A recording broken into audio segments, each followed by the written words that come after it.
दोस्तों, मध्य प्रदेश आयुष काउंसलिंग का शेड्यूल आने के बाद आपकी बहुत ज़्यादा क्वेरीज आ रही थी कि रजिस्ट्रेशन कैसे करना है, डॉक्यूमेंट वेरिफिकेशन कैसे होने वाला है। तो इस वीडियो में हम सारा प्रोसेस देखने वाले हैं कि आपको प्रोफाइल कैसे क्रिएट करनी है, रजिस्ट्रेशन कैसे करना है, उसके बाद में चॉइस फिलिंग से लेके आपका कॉलेज अलॉट होने तक। तो देखिए, चलिए वीडियो को शुरू करते हैं।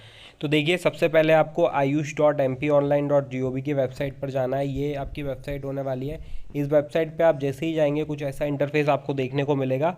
उसके बाद में आपको क्लिक करना है यहाँ पे यूजी काउंसलिंग। तो यूजी काउंसलिंग पे आप क्लिक करेंगे तो आपको ऐसे 3 इंटरफेस देखने को मिलेंगे। यहाँ पे देखिए, जो पहला वाला सेक्शन है उसमें आपकी MP state AYUSH NEET UG counselling 2025 होने वाली है 85% स्टेट कोटा के लिए। सेकेंड वाला जो है वहाँ पे आपकी नेचुरोपैथी और योगा की काउंसलिंग होने वाली है। और थर्ड वाला जो है वो all India seats of private institution AYUSH NEET UG counselling. तो इसमें आपकी 15% ऑल इंडिया कोटा की काउंसलिंग होने वाली है। तो अपन अभी इस वीडियो में देखने वाले हैं 85% स्टेट कोटा का। तो आपको इस पर क्लिक करना है। आप इस पर जैसे ही क्लिक करेंगे कुछ ऐसा इंटरफेस खुल जाएगा आपके सामने। तो देखिए, करना क्या है, यहाँ पे आपको करना है क्रिएट न्यू प्रोफाइल।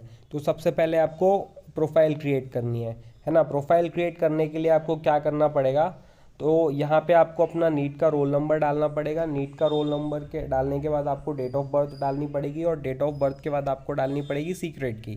तो देखिए, सीक्रेट की क्या होने वाली है, जो आपका नीट का एप्लीकेशन नंबर था उसके आगे आपको 0 लगाना पड़ेगा और फिर जो नीट का स्कोर है वो सब आपको यहाँ पे डालना पड़ेगा। तो सपोज़ किसी का नीट का जो भी एप्लीकेशन नंबर है वो उसके आगे 0 और फिर नीट में जितना स्कोर है वो आपकी सी ग्रेड की होने वाली है। तो सी ग्रेड की आप यहाँ डालोगे। सी ग्रेड की डालने के बाद आपको डालना है कैप्चा। कैप्चा डालने के बाद आपको कुछ ऐसा इंटरफेस आपके सामने आ जाएगा। यहाँ पे आपकी डिटेल्स आ जाएगी ऑटोमेटिक, ये आपको फिल नहीं करनी है, ये ऑटोमेटिक आ जाएगी। इसमें आपका नीट यूजी 2025 का परसेंटाइल स्कोर और date of birth, mother's name, father's name, gender और रैंक वगैरह आ जाएगी और रोल नंबर आ जाएगा। आपको फिल करना है ये नीचे वाला जो भी है। तो यहाँ पे आपको नीचे वाला ये वाले फिल करना है। यहाँ पे आपको मोबाइल नंबर डालना है अपना। 2 मोबाइल नंबर डालने हैं, एक आपका वैलिड मोबाइल नंबर और दूसरा मतलब कि जो ऑल्टरनेट मोबाइल नंबर होगा वो भी आप ऐसा डालें कि जो चालू रहे। उसके बाद में आपको ईमेल आईडी डालनी है और फिर ईमेल आईडी कंफर्म करनी है।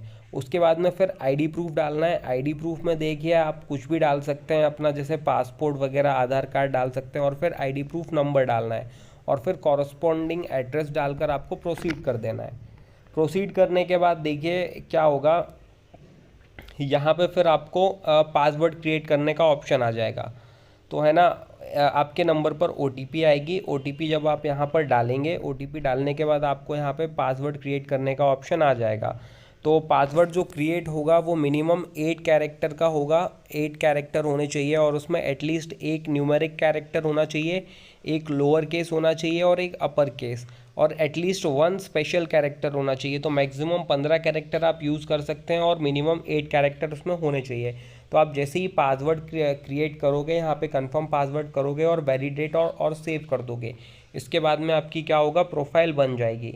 तो जैसे ही आप ऑप्शन ये वाला ऐसा कुछ इंटरफेस देखेगा, you have created your profile successfully, now proceed for registration. तो ये अब आपकी प्रोफाइल क्रिएट हो गई। इसके बाद में आपको करना है रजिस्ट्रेशन।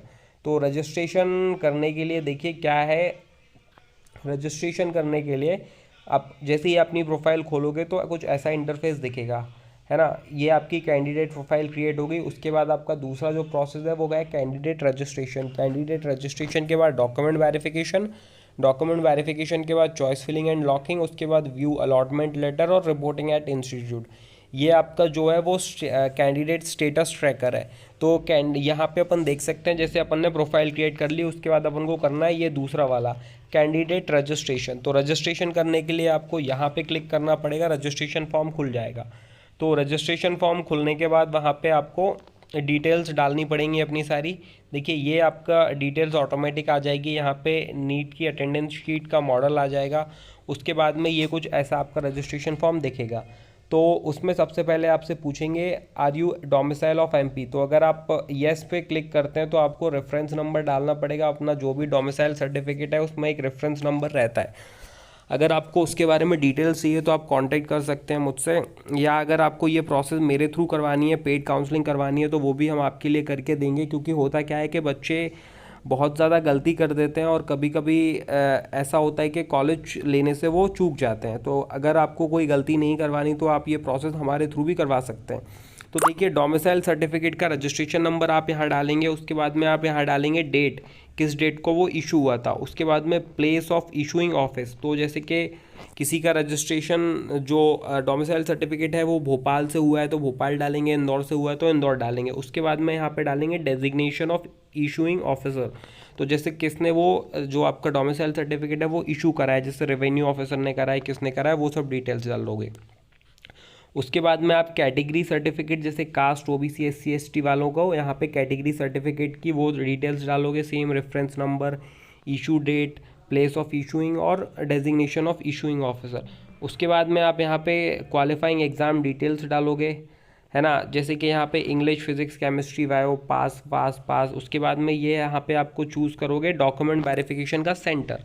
तो यहाँ पे आपको बहुत सारे सेंटर्स का ऑप्शन मिलेगा, तो जो भी आपका नियर बाय सेंटर हो आप वहाँ पे क्लिक कर सकते हैं। जैसे यहाँ पे पंडित कुशीलाल में आपका डॉक्यूमेंट वेरिफिकेशन होगा। उसके बाद में फिर वेरिफिकेशन की डेट सिलेक्ट करोगे। वेरिफिकेशन डेट के बाद यहाँ पे आप शिफ्ट सिलेक्ट करोगे, सुबह की शिफ्ट में करवाना है या इवनिंग में। तो अब बात करते हैं डॉक्यूमेंट्स क्या क्या लाना है। तो देखिए, आपको जो डॉक्यूमेंट्स है वो मार्कशीट लानी है 10th और 12th की, proof of date of birth लाना है ना। उसके बाद में नीट यूजी का स्कोर कार्ड लाना है, फोटो आईडी प्रूफ लाना है, एमपी डोमिसाइल सर्टिफिकेट लाना है अगर आप एमपी से हो। उसके अलावा अगर आपकी कोई कास्ट लगती है तो कास्ट सर्टिफिकेट लाना है, इनकम सर्टिफिकेट लाना है। अगर आप पर्सन विद डिसेबिलिटी हैं तो पीडब्ल्यूडी सर्टिफिकेट लाना है। फ्रीडम फाइटर कोटे से आते हैं तो आपको वो सर्टिफिकेट लाना है, और अगर सैनिक कोटे से हैं तो आपको वो सर्टिफिकेट लाना है। उसके बाद में करना क्या है कि यहाँ पे सेव डेटा कर देना है। ये डिक्लेरेशन है, यहाँ पे आप क्लिक करोगे तो ये सारा डेटा सेव हो जाएगा।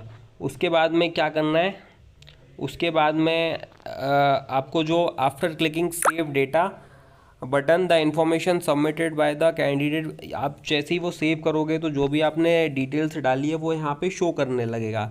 अगर इन्फॉर्मेशन आपकी करेक्ट है तो आप proceed for payment of registration, आप अगर अपनी सारी डिटेल्स सही है तो आप पेमेंट के लिए जा सकते हैं।